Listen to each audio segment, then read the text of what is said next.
প্রায় 4 মাস ভারতের জেলে বন্দী থাকার পর দেশে ফিরলেন 91 জন বাংলাদেশি মৎস্যজীবী। এদিন ট্রলার সহ তাদের দেশে ফেরানো হয়। দীর্ঘ প্রায় 4 মাস ভারতীয় হেফাজতে কাটানোর পর অবশেষে মুক্তি পেলেন 91 জন বাংলাদেশি মৎস্যজীবী। একই সঙ্গে তাদের 4টি মাছ ধরা অঞ্জলি সিল্ক, শিমুলতলার মোড়, বনগাঁ এখন এক নতুন রূপে, নতুন সাজে ট্রলারও ছেড়ে দেওয়া হয়েছে। শনিবার সকালে দক্ষিণ 24 পরগনার ফ্রেজারগঞ্জ মৎস্য বন্দর থেকে ওই মৎস্যজীবীরা সপরিবারে দেশের উদ্দেশ্যে রওনা দেন। আন্তর্জাতিক সামুদ্রিক সীমান্ত রেখায় ভারত বাংলাদেশের নৌসেনা ও উপকূলরক্ষী বাহিনীর পদস্থ কর্তাদের উপস্থিতিতে তাদের আইনি প্রক্রিয়া মেনে বাংলাদেশ কর্তৃপক্ষের হাতে তুলে দেওয়া হবে। প্রশাসনিক ও কোস্টগার্ড সূত্রে জানা গেছে, আজ থেকে প্রায় 4 মাস আগে বঙ্গোপসাগরের ভারতীয় জল সীমায় অবৈধভাবে ঢুকে পড়েছিলেন এই বাংলাদেশি মৎস্যজীবীরা। গভীর সমুদ্রে নজরদারি চালানোর সময় ভারতীয় কোস্টগার্ডের জওয়ানরা 4টি ট্রলার সহ এই 91 জন নাবিককে আটক করেন। জলসীমা লঙ্ঘনের সুনির্দিষ্ট অভিযোগে তাদের বিরুদ্ধে আইনি পদক্ষেপ গ্রহণ করা হয় এবং এতদিন তারা এই দেশেই প্রশাসনিক হেফাজতে ছিলেন।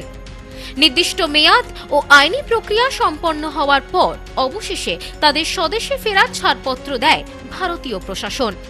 মৎস্যজীবীদের সুরক্ষার কথা মাথায় রেখে আন্তর্জাতিক সামুদ্রিক সীমান্ত রেখা পর্যন্ত কড়া পাহারায় নিয়ে যাওয়ার দায়িত্ব নেয় ভারতীয় কোস্টগার্ড।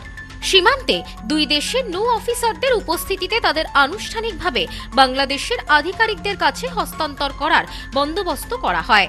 এ ব্যাপারে সুন্দরবন সামুদ্রিক মৎস্যজীবী ইউনিয়নের সাধারণ সম্পাদক সতীনাথ পাত্র বলেন, দুই চালানে মোট 91 জন বাংলাদেশি মৎস্যজীবী ভারতীয় কোস্টগার্ডের হাতে ধরা পড়ে। জেলে কাটানোর পর আজ প্রশাসনিক ব্যবস্থায় তাদের দেশে পাঠানো হচ্ছে।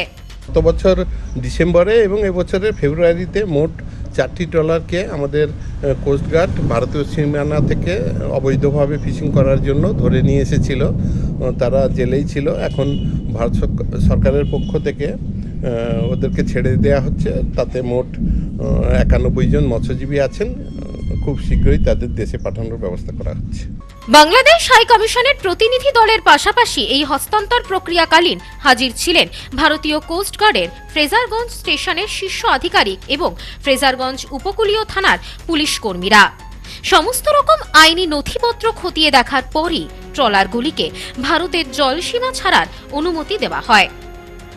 ব্যুরো রিপোর্ট, নিউজ নোম্যান্সল্যান্ড, দক্ষিণ 24 Pargana. Sampriti guest house, hotel and restaurant. সমস্ত আধুনিক সুবিধাযুক্ত AC double bedroom, standard double bedroom, twin bedroom, deluxe double bedroom. আমাদের হোটেলেই রয়েছে বাঙালির খাবার সহ মাল্টি কুইজিন রেস্টুরেন্ট। শহরের মধ্যে অথচ সম্পূর্ণ নিরাপদ পরিবেশে থাকা খাওয়ার একমাত্র ঠিকানা Sampriti guest house, hotel and restaurant, Chakdah road, টবাজার, বনগাঁ। ফোন 03215257603।